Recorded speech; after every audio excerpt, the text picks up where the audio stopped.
വിശദമായി ദക്ഷിണ മേഖലാ കൗൺസിൽ യോഗത്തിൽ മുല്ലപ്പെരിയാർ വിഷയത്തിൽ നിലപാട് ആവർത്തിച്ച് കേരളം. പുതിയ അണക്കെട്ട് വേണമെന്ന് മുഖ്യമന്ത്രി വി.ഡി. സതീശൻ വ്യക്തമാക്കി.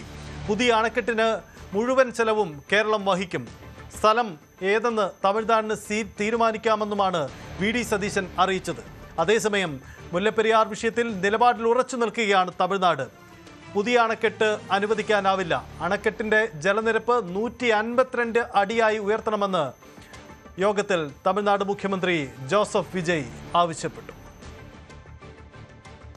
ഡാൻ കുര്യൻ ചേരുന്നു. ഡാൻ, സുപ്രധാനമായ വിഷയമാണ്. കേരളം ദക്ഷിണേന്ത്യൻ കൗൺസിൽ യോഗത്തിൽ ഈ വിഷയം ഉന്നയിക്കുമ്പോൾ കേന്ദ്രമന്ത്രി അമിത്ഷാ അടക്കമുള്ള യോഗമാണ്.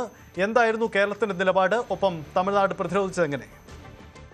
കേരളം പ്രധാനമായി നേരത്തെ ഈ ആവശ്യം ഉന്നയിച്ചുകൊണ്ട് മുല്ലപ്പെരിയാറിൽ പുതിയ ഡാം വേണം എന്ന ആവശ്യം നേരത്തെ പറഞ്ഞ കാര്യം ആവർത്തിക്കുന്ന ഒരു നിലപാട് വി.ഡി. സതീശൻ ദക്ഷിണേന്ത്യൻ കൗൺസിൽ യോഗത്തിൽ വ്യക്തമാക്കിയത്. പ്രധാനമായി 3 കാര്യങ്ങളാണ് മുഖ്യമന്ത്രിയുടെ പ്രസംഗത്തിൽ ഉണ്ടായിരുന്നത്. അതിൽ ഒന്നാമത്തെ കാര്യം പുതിയ ഡാം വേണം എന്ന കാര്യം തന്നെയാണ്. കാരണം അതിന് ഒരു വിട്ടുവീഴ്ചയുമില്ല. ഡാം ഉണ്ടായേ മതിയാകൂ എന്ന നിലപാട് അദ്ദേഹം ആവർത്തിച്ചു. രണ്ടാമത്തെ കാര്യം, ആ ഡാം പണിതാൽ അതിൽ ഇപ്പോൾ തമിഴ്നാടിന് നൽകുന്ന അത്രയും ജലം ഒരു തടസ്സവുമില്ലാതെ പുതിയ ഡാം പണിത ശേഷവും നൽകും. അതിന് കേരളത്തിന്റെ ഭാഗത്തുനിന്ന് ഒരു ബുദ്ധിമുട്ടും ഉണ്ടാകില്ല തമിഴ്നാടിന് എന്ന് അദ്ദേഹം ഉറപ്പ് നൽകി. അതോടൊപ്പം പുതിയ ഡാം നിർമ്മിക്കുന്നതിന്റെ മുഴുവൻ നിർമ്മാണ ചെലവും കേരളം വഹിക്കും.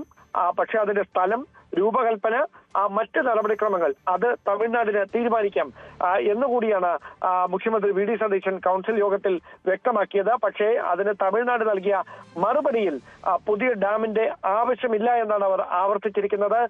ജലനിരപ്പ് 152 അടിയാക്കി ഉയർത്തണമെന്ന ആവശ്യം കൂടി തമിഴ്നാട് മുമ്പോട്ട് വെച്ചിട്ടുണ്ട്. എന്തായാലും കേരളം ഡാം വേണമെന്ന അവരുടെ മുൻ നിലപാടിൽ ഉറച്ചു നിൽക്കുകയും തമിഴ്നാട് അതിന്റെ ആവശ്യമില്ല എന്ന് പറഞ്ഞ് നേരത്തെ ശാഠ്യം അങ്ങനെ തന്നെ തുടരുകയും ചെയ്ത ഒരു സാഹചര്യത്തിൽ ഇനി തുടർ നീക്കങ്ങൾ എങ്ങനെയാകും എന്നതാണ് ഏറ്റവും ആകാംക്ഷ ഉണർത്തുന്ന ഒരു കാര്യമായി മാറുന്നത്.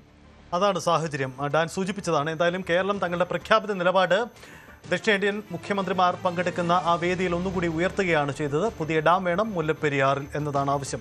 അതേസമയം കേരളം ഈ ആവശ്യം ഉയർത്തതോടെ തമിഴ്നാട്ടിലും മറ്റ് ചില വിവാദ നീക്കങ്ങളും ഉണ്ടായിട്ടുണ്ട്. അവിടുത്തെ മന്ത്രിമാരടക്കം കേരളത്തിന്റെ നീക്കത്തെ എതിർത്തുകൊണ്ട് ശക്തമായി രംഗത്ത് വരികയും ചെയ്തിട്ടുണ്ട്.